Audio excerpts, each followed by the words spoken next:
Santee, how about mail service in the Old West? Patrick Mitchell.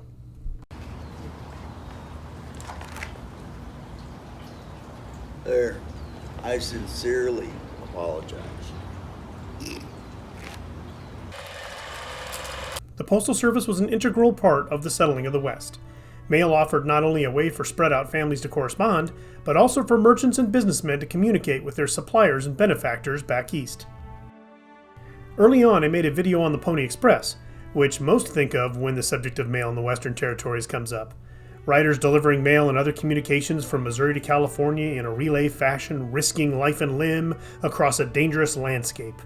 Yeah, it's definitely speedy and super cool, but it only lasted for a year and a half. See, mail service back then on the frontier was slow.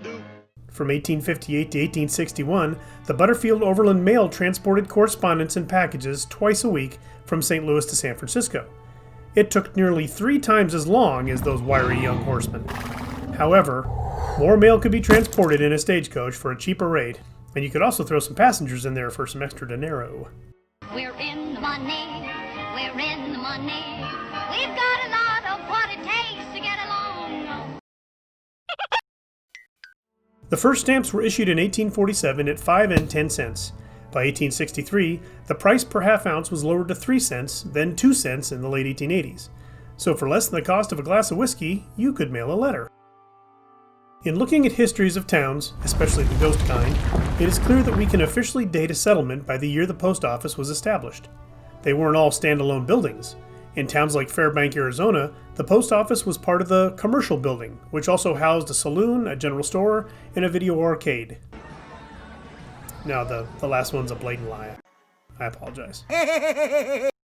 So, citizens had to go into town to get their mail. It wouldn't be delivered to their homes for free until late in the century. Even then, many rural areas didn't even have that luxury, and still don't today.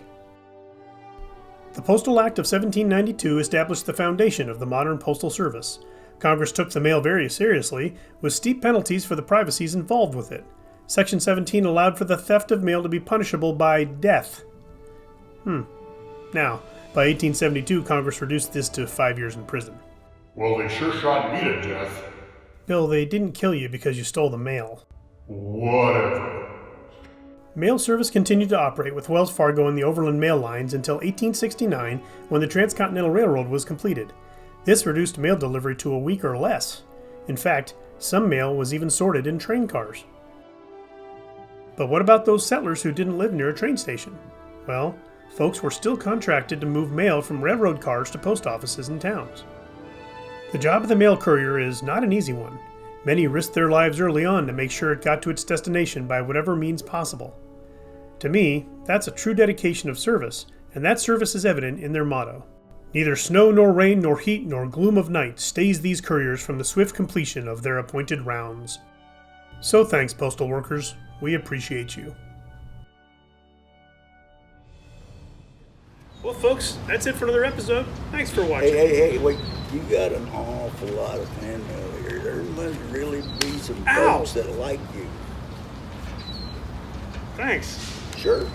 Can I have them back now? I'm sure. Hey, folks, don't forget, like, share, and subscribe, and we'll see you on down the trail.